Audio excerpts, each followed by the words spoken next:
Petty cash is a source of cash that a business's employees can use for small work-related purchases such as taxi fares to client sites, staff amenities, postage, stationery, and other work-related purchases that are approved by the business. Generally, petty cash is kept in a jar or a tin that is looked after by a nominated custodian. Petty cash is designed to allow easier access to cash for immaterial purchases without having to go through the hassle of drawing a check for every small purchase. A petty cash system is a fundamental part of most small to medium businesses. However, in recent years, most larger companies have done away with the petty cash system, instead asking employees to spend their own money to be reimbursed at a later date. While this system is less convenient for employees, it reduces the likelihood of theft, as all purchases have to be approved by management before the employee gets their money back. Internal control procedures are imperative to ensure a system that works smoothly and for the right purpose, without having theft from employees, or employees using petty cash for personal reasons.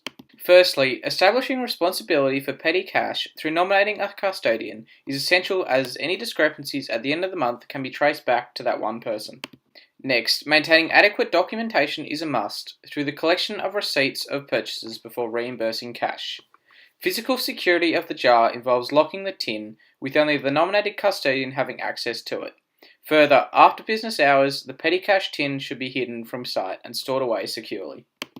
Independent verification involves having a different employee performing the reconciliation at the end of the month. This decreases the chance of the custodian from stealing, as they will be caught at the end of the month. Information and communication is also imperative and involves discussing questionable purchases with managers before reimbursing the employee. Now, on to discussing how we account for petty cash. Initially, the directors must nominate an amount to be used as the opening balance. This is called establishing the petty cash float.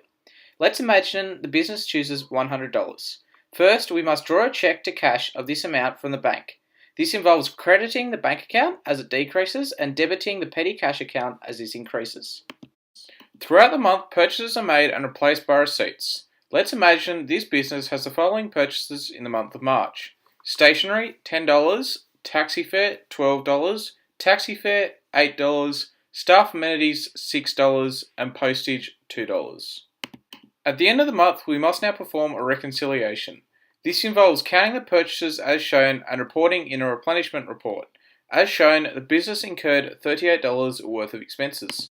Next, we must replenish the petty cash fund by debiting the expenses that occurred and redrawing a new check for the balance from the bank account by crediting the bank account in our books.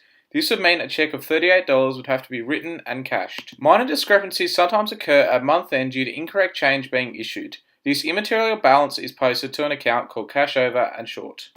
Thank you for taking the time to watch this screencast presentation.